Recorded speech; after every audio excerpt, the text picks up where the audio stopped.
determine the subject's potential associations and affiliations with terrorist organizations. Weapons and potential improvised explosive devices, IEDs, were located in the subject's vehicle. Other potential IEDs were also located in the French Quarter. As of now, 2 IEDs have been found and rendered safe. The FBI's Collision Bomb Technology, as our local law enforcement partners, have been working to determine if any of these devices are viable, and they will work to render those devices safe. The FBI, we are working with our partners to investigate this as an act of terrorism.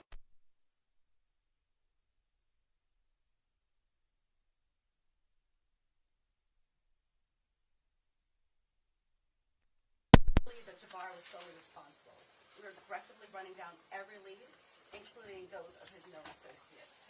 That's why we need the public's help. We are asking if anybody has any interactions with Samsud Dim Jabbar in the last 72 hours. Asking the public's help. We're asking anyone who has information, video, or pictures to provide it to the FBI.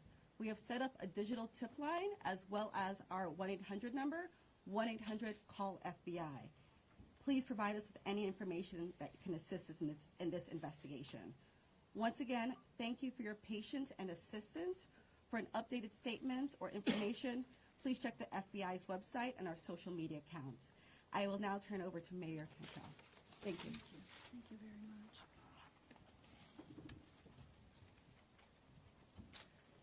Thank you, Agent Duncan, for your leadership and the full support of the FBI. First and foremost, I want to express my deepest condolences to the families and loved ones that were impacted by this tragedy on Bourbon Street and in the heart of the city of New Orleans. And I know that the entire New Orleans City Council grieves along right with me, no doubt about that, and our people and our families. My priority will continue to be to ensure that victims that remain on Bourbon Street now will be serviced and removed as soon as possible. But as stated, the FBI is in charge of this investigation and are doing everything necessary to make this happen.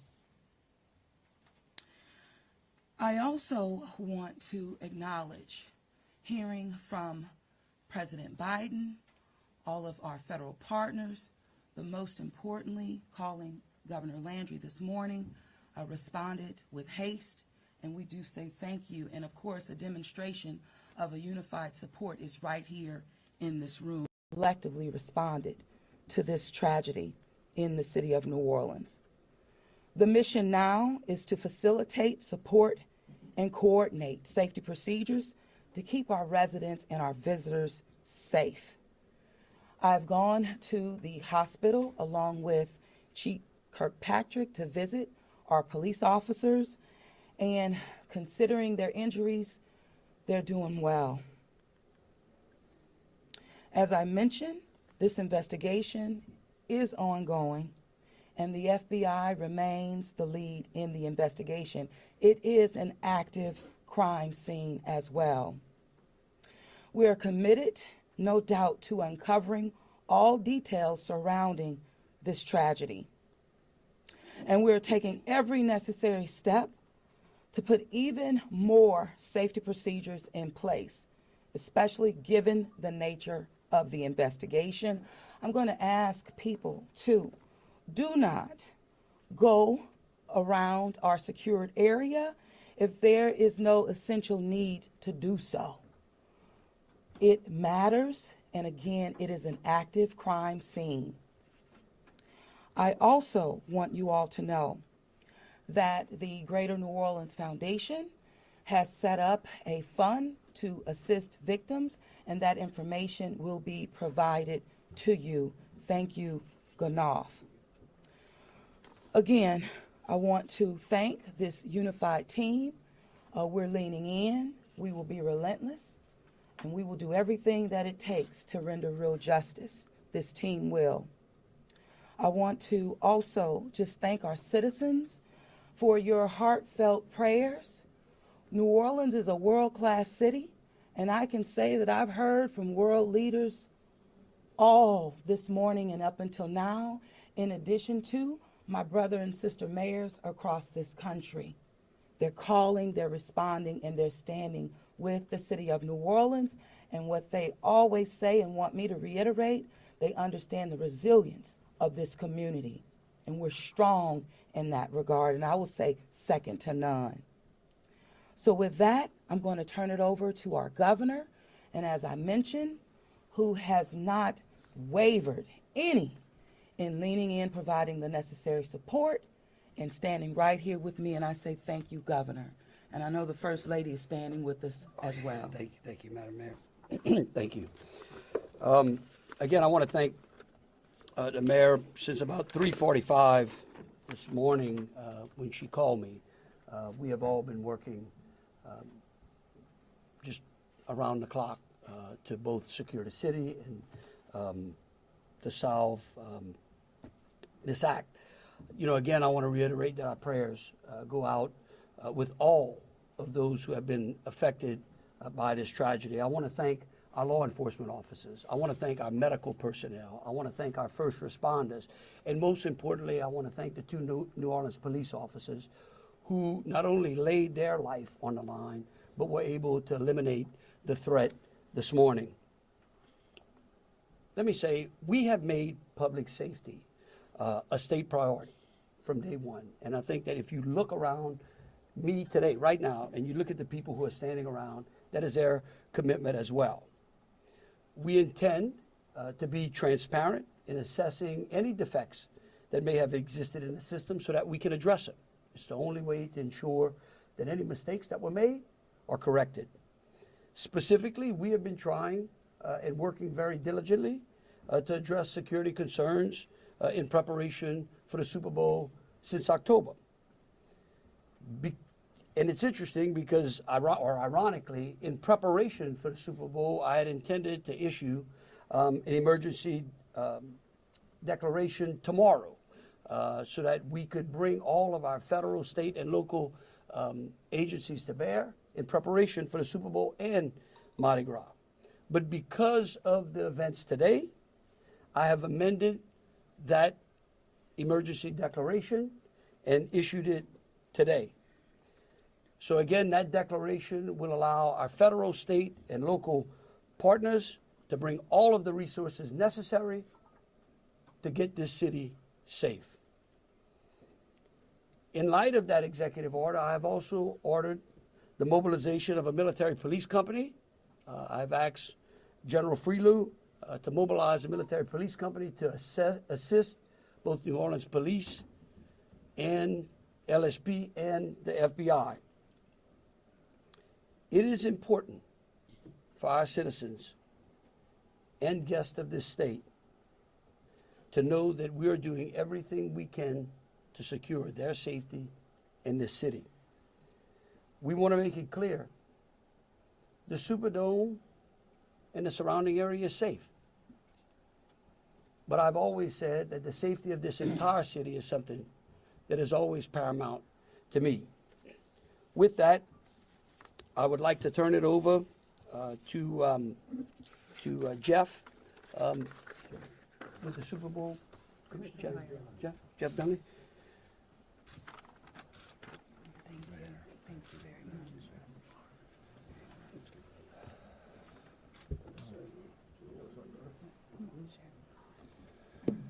Good afternoon. Obviously, we wish we weren't here for this reason today. The Sugar Bowl Committee has a 90-year history of being a good corporate citizen for the city of New Orleans, and that's why this tragedy hurts us as much as anybody right now. So our condolences, thoughts, and prayers go out to the victims and their families as we all work through this. Of course, anytime we have a major event in the city of New Orleans, public safety is paramount, and we have full faith and confidence in the governor and the mayor and all the assets, the federal, state, and local resources that they've applied to this event so that we can ultimately bring those responsible to justice and carry on with the major events that we have in front of us. Speaking of which, we were scheduled this evening to have a CFP quarterfinal played in the Superdome at 7:45. We have been in consultation with ESPN, with the College Football Playoff, with the Southeastern Conference, with the University of Georgia, with Notre Dame, all parties, and all agree that it's in the best interest of everybody and public safety that we postpone the game for 24 hours. Work is fast about to set up a safe and efficient and fun environment for tomorrow night. There'll be more details on that in the coming hours, but for now, that's the plan, that we're going to move forward and play the game. And again, we reiterate our thanks to everyone up here for the important work they're doing. We live in the fun and games world with what we do, but we certainly recognize the importance of this, and we're going to support it 100%. So thank you. Thank you. I'd like to bring up Senator Kennedy.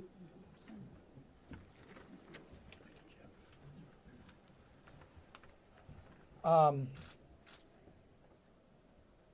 wish I understood better why bad things happen to good people. If I make it to heaven, I'm going to ask. For those people who don't believe in objective evil, all you have to do is look at what happened in our city early this morning. I am, if this doesn't trigger the gag reflex of every American, every fair-minded American, I'll be very surprised. I'm here because these are my people. I'm here because these are my people's friends. I'm here because there are a lot of Louisianians that are scared tonight. I don't want them to be. There's a lot of information going around. Some of it is actually true. Some of it isn't. The federal government is now in charge of this investigation. By that I mean the White House, the FBI, the Department of Homeland Security, and the Department of Justice. I have not talked to the FBI. Maybe they've talked to my staff. I don't know. I did talk to the Secretary of Homeland Security a little while ago.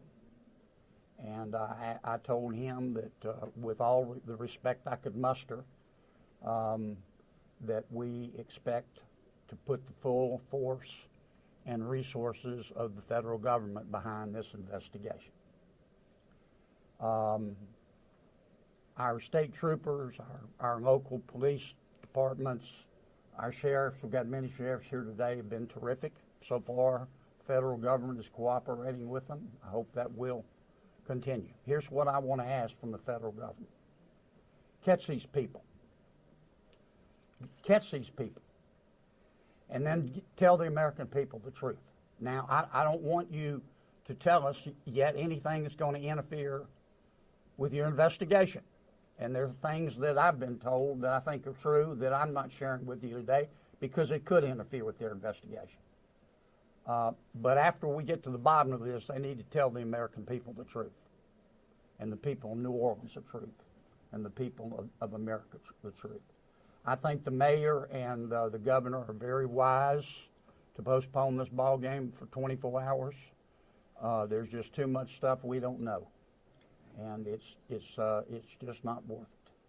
But I guess my final point is, I will promise you this: I will, when it is appropriate and this investigation is complete, you will find out what happened and who was responsible. Or I will raise fresh hell. And I will chase those in the federal government who are responsible for telling us what happened, like they stole Christmas. Thank you, Senator. Thank you, Senator Kennedy. Congressman Carter, I think 12. Thank you, Governor. Thank you, Mayor. Thank you, Senator Kennedy. Thank you to all of our law enforcement agents for doing a yeoman's job, for stepping up at a time when we needed you most, for employing the resources of all of our partners. This is all hands on deck, from the White House all the way down. I've been in communication with the White House since early this morning. Secretary Mayorkas, leaders in all of our federal, local, and state agencies. The President has made it very clear that he intends to bring every resource to bear to not only tell the truth, but to provide the resources to bring these cowards to justice. I want to personally thank the men and women in uniform who put their lives on the line to protect our citizens and our visitors. To our mayor and our governor for acting expeditiously and bringing us all together. To our sheriffs from the surrounding areas who have been Johnny on the spot, recognizing that if it happens in New Orleans, it can happen anywhere. We don't have the luxury of being myopic. In this community, we work together. We don't point fingers. We don't blame. We go after the bad guys. Let it be clear that the full faith and credit of the United States and every agency therein is on the ground, working. And for those who may have played a role in this horrific act of cowardice, we will find you. We will bring you to justice. New Orleans is a place that heralds its ability to protect its citizens, that heralds its ability to manage major events. Super Bowls, Sugar Bowls, Mardi Gras, Jazz Fest, Essence Festival. You name it, no one does it better than law enforcement in New Orleans and in the surrounding area. Kudos to those 2 officers who've been wounded. Our hearts go out to those who lost loved ones. Our hearts go out to those who are wounded and on the mend in the hospital. Citizens, now is the time to stay calm, to be vigilant. This is not a time to come out to sightsee. Listen to your federal, local, state officials. Be vigilant. If you saw something, say something. If you know something, tell someone. There are tip lines, there's information available. Please, all hands on deck. Rest assured that the decision that was made to postpone the game was not done lightly. It was done with one single thing in mind: public safety. Making sure that the citizens and visitors of this great city, not only for this event, but for every event you come to in Louisiana, that you will be safe. And we will use every resource possible, as the governor has said, as the mayor has said, and every law enforcement agent here has said. Our energy, our commitment will be to make sure that you are safe now and for every event in the future. God bless you, and let's stay strong. Thank you, Congressman. Attorney General.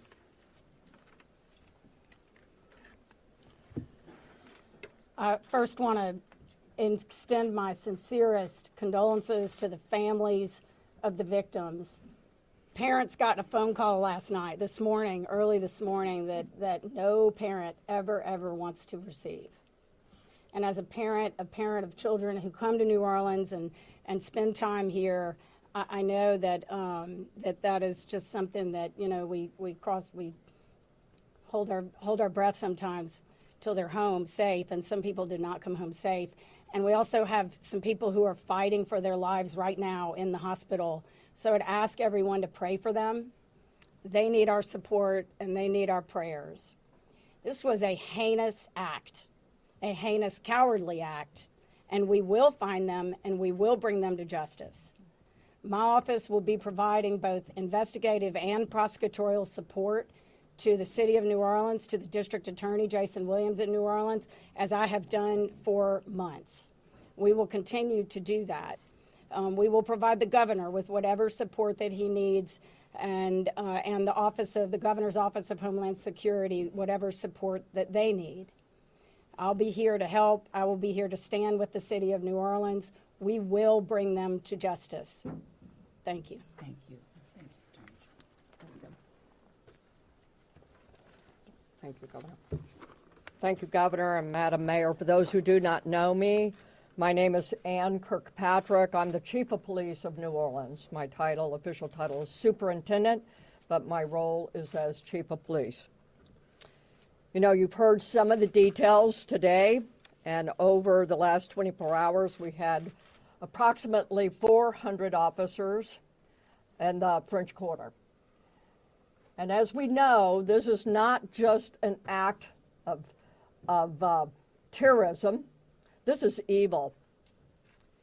And when we face evil, we have a choice. We can run in fear, or we can indeed stand in strength. In a time of crisis, people are looking for leadership. You are looking at the leadership. And I promise you, as the chief of police of this city has been tried by fire before. But fire purifies. Fire makes things stronger. We have a plan. We know what to do. We are going to get these people. There is a path forward.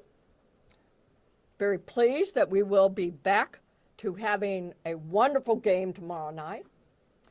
New Orleans police have proven their ability to make the city safer. Just 2 years ago, we were the murder capital of America. Today, from that time 2 years ago, we have driven our murder rate more than 50% down. So we have a track record. But this is different because it's terrorism. Now, I want to thank all of our law enforcement partners. You're fabulous, and we appreciate the partnership. But last night, 3 of our officers engaged this terrorist who shot at them. 3 of the officers returned fire. Those officers did not run in fear. I liked what the mayor said this morning. New Orleans police and all law enforcement is built.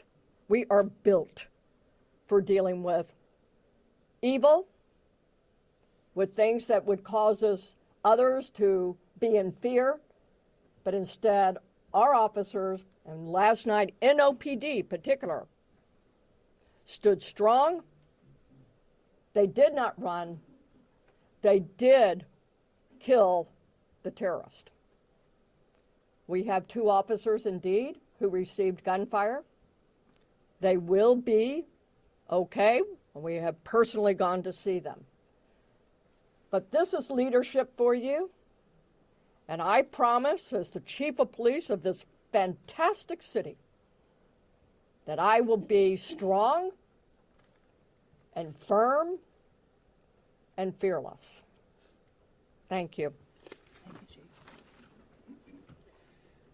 Thank you. In wrapping it up, I want to just close with a couple of things. I want to thank Senator Kennedy and Congressman Carter.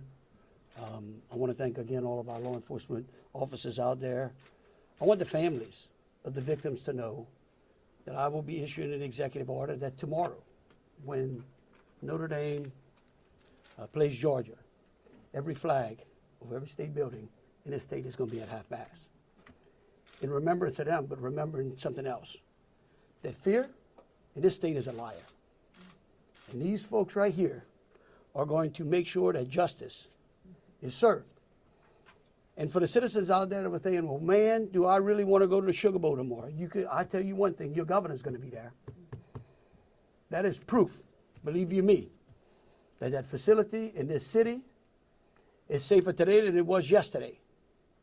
And as we come to additional events in this city, I know in speaking with Senator Kennedy and Congressman Carter, and FBI acting director, and the incoming administration, that they are going to ensure that this city has the resources necessary to protect our citizens and our guests. And so with that, we'll take some questions. All right, if you could, we'll start over here with CBS. Katie, we'll work our way across the room. If I miss you, just give me a holler. I may not see you. Go ahead, Katie. Thank you, sir. Katie Weiss with CBS News. I mean, I think this has been a really tough day for a lot of people, but at this point, we're hearing that the death toll, according to some FBI sources, has gone up to 15. Is this true? Who was the answer there? Yeah. I can speak for it, You- I guess, unless, do you have a final number? We do not have a final number. We know that we have confirmed 10, but we did have people who had been transported who were in critical condition. And so I do not know that, but I can confirm 10. And one quick follow-up question, if I may. We know that there have been some local records in Texas about a misdemeanor background on this suspect. Any signs or warnings ahead of time about this person or their plans for what happened this morning? Because that is the investigation part, I will give the FBI. At this time, we cannot go into details about the subject's history. What I can tell you, the person was an Army veteran. We believe he was honorary discharge, but we're working through this process, figuring out all this information. The goal with the FBI is providing you with the most accurate and complete information. So once that information is confirmed, we'll make sure we push that out. Thank you. Ariel? At this time, do you know exactly, as far as the victims, how many are from here in Louisiana versus out of state and their ages maybe? At this time, I can't go into details about all the victims. We want to make sure that first that the family is notified appropriately before we put any information out there. So once the families are all notified, then we'll go ahead and release a statement to everyone. And I would ask the press, in relation to the victims and those that are in hospital, if we could just refrain from worrying about them so their loved ones can take care of them and the medical personnel that are trying to get them out of the hospital can do so. And as information becomes available, but we want to respect the privacy of those who are still either fighting for their lives or being cared for. Thank you. A follow-up, if I may. Go ahead. You guys mentioned accomplices. You don't think that the suspect acted alone. About how many more suspects are you guys looking into at this point? It's a range of suspects. Right now with the FBI, we do not want to rule anything out, so that's why we're asking if anyone has had any interaction with the deceased subject Jabbar in the last 72 hours. Provide us with this information. You can provide us that information through 1-800-CALL-FBI or our digital tips line, which is available on our social media website, as well as the big FBI website. Can I say something right quick? Tell me who you're with. WDSU. WDSU, okay, and CBS. NBC's over here on the right. Oh, that's an unusual position. I don't get it. You wouldn't. Look, the FBI is not going to be able to answer those questions, okay? They will eventually, I promise you, okay? Once the FBI has a chance to investigate all this, along working with state police, working with Homeland Security, working with the city of New Orleans, they're going to tell you what happened. I can promise you that, or I'm going to raise fresh hell. But right now, they're in the process of trying to catch the other bad guys. And I want to give them the benefit of the doubt for a while. 26. Yeah, I had a question about the victims. I know that there was obviously gunfire exchange, so I guess how many victims were shot and then how many were injured? Look, again, let me reiterate both Special Agent Duncan and Senator Kennedy. There's a lot of, I get that y'all want to know minute details. What we don't want to do is impede this investigation or spend any time talking about things that don't get us closer to hunting these folks down and securing the city. And so at a particular point in time, we will release as much information as we can. But at this time, in relation to the investigation, I would ask y'all to refrain from those. So, ladies and gentlemen, if we were going to just have more of the same as the governor just said, we're going to provide that information, but we're going to wrap the press conference now. Hold on a second. Hold on. Let me finish. You weren't listening. If all of the questions are more of the same, what the governor just said in position, we won't be doing that to provide that information. And if you have a quick, different question, then let's do that quickly and move on. Okay. My question.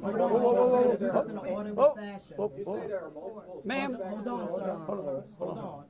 Then who was next? We had over here. Hi, Rachel Wolf from the Wall Street Journal. You said you were confident there are multiple suspects involved. What makes you confident in that? Well, like, why would we tell you that? Again, that's, I mean, look, again, we want to answer pertinent questions. But anything that would lead to impeding or endangering this investigation is not going to be said, okay? And we will, as information unfolds, this is a very fluid process. And remember something too, we're doing two things. We're hunting some bad people down and we're securing the city too. We're getting ready for a Sugar Bowl tomorrow. So if y'all would, again, if you have questions regarding Sugar Bowl, the safety of the city, or something to that effect, we're happy to answer. Over here. Okay, go ahead. Go ahead, Alyssa. Usually in parts of the French Quarter, specifically in parts of Bourbon Street, there are bollards. We're hearing that some of those may have been down because of repairs. Can you speak to that? And maybe was there any backup option of putting a truck there or an NOPD car there? Well, let me tell you, yeah, one, I'm going to let the mayor answer. I want you to know that's one of the first things I thought of this morning when the mayor called me, okay? And I will tell you that whatever the problem was is going to be solved. Thank you, Governor. Thank you, Governor, and thank you for the question. I do understand that it's been on your radar since this morning. As it relates to the bollards on Bourbon Street, over 10 years ago, over 10 years ago, the city of New Orleans implemented an infrastructure project placing bollards on Bourbon Street. Shortly thereafter, the malfunctions of those bollards ensued from Mardi Gras beads on down. But the New Orleans Police Department, of course, deemed them inefficient because they did not operate the way that they were intended to do. Because the city of New Orleans is hosting Super Bowl this year, it gave the city of New Orleans an opportunity to go further and deeper with infrastructure improvements, as we've been talking about. So as a result of that, we were able to build in bollard replacement into our Super Bowl infrastructure package. And because of that, the city of New Orleans has moved forward with that infrastructure that is nearing completion. Bollards were not up because they are near completion, with the expectation of being completed, of course, by Super Bowl, way before Super Bowl. But that is the reason. Now, the New Orleans Police Department and Chief, you can speak to the deployment to respond to our needs and existing conditions. All right, so we have been aware of the bollard situation for a long time, and we did indeed harden those target areas where the bollards are. We had patrol cars out there as a hard target, as well as with barriers. Now, I want to share with y'all, if you did not know, that this particular terrorist drove around onto the sidewalk and got around the hard target, where he did have a car there, we had barriers there, we had officers there, and they still got around. Now, the wedges that you see out there as well, we knew that that had malfunction problems. And I want you to understand, let's say we put the wedge up and it got stuck.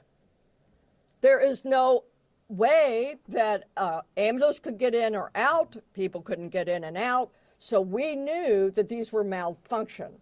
So we did indeed have a plan, but the terrorist defeated it. Yeah, let me just say this. We recognize we got a problem right here, right? We're going to fix it.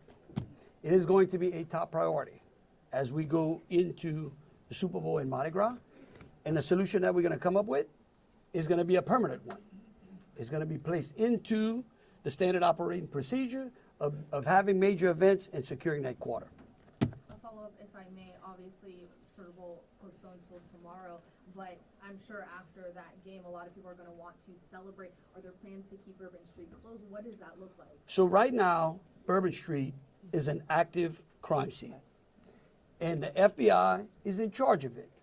When they clear it, and it does not become an active crime scene anymore, we're going to open it up. Potentially. Olivia Potentially. Young with Fox 8.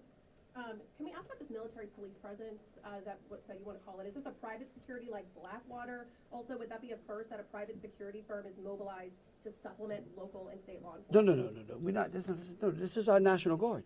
These are our citizens that we bring in.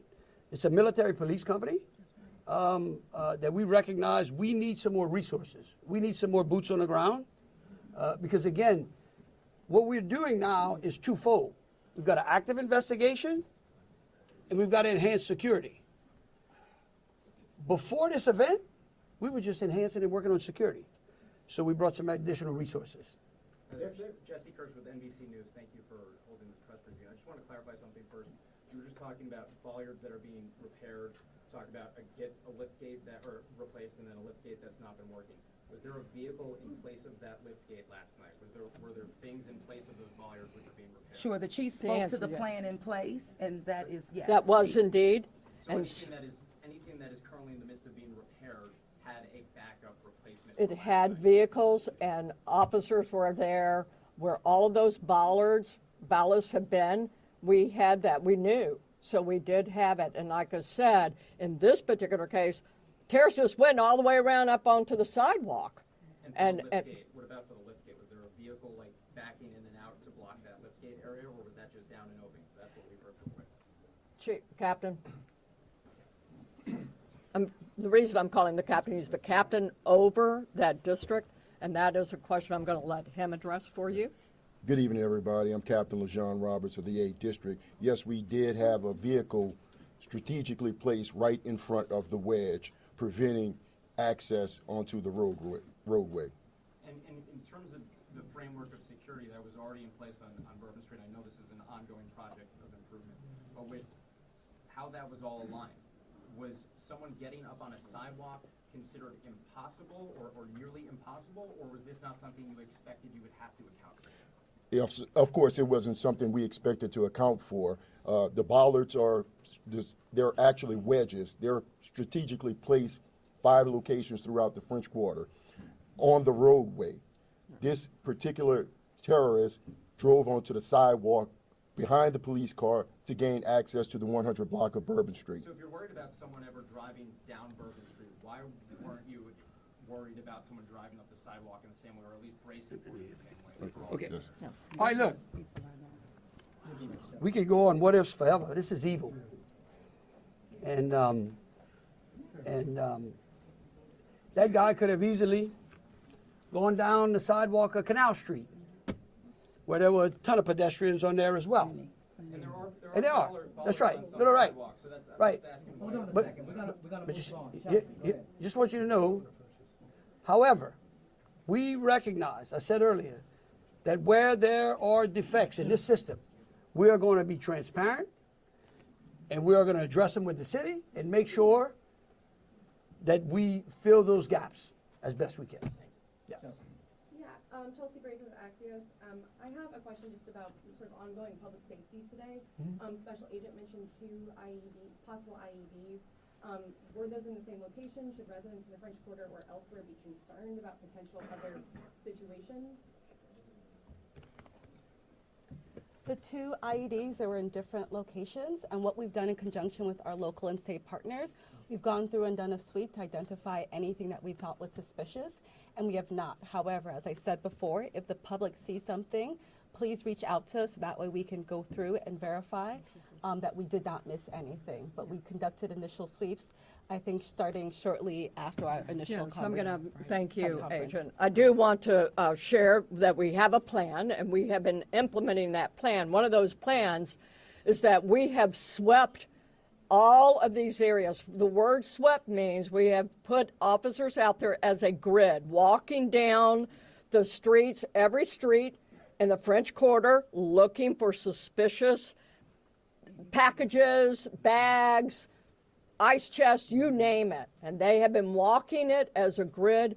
We've been doing the same thing on Poydras and all the accesses into the Superdome. Part of the safety plan is we have bomb dogs out there sweeping the Superdome and all the exterior area, and we're locking that down. That will be locked down through the game tomorrow. So that's a part of that safety plan, and we've already been implementing it.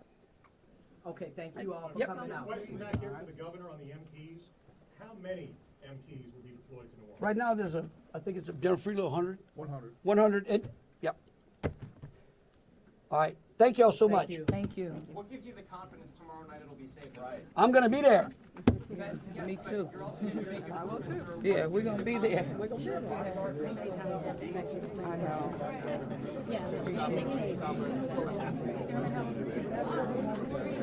Mayor, I think some of mine were, I got mine. Let me get that straight. There you go.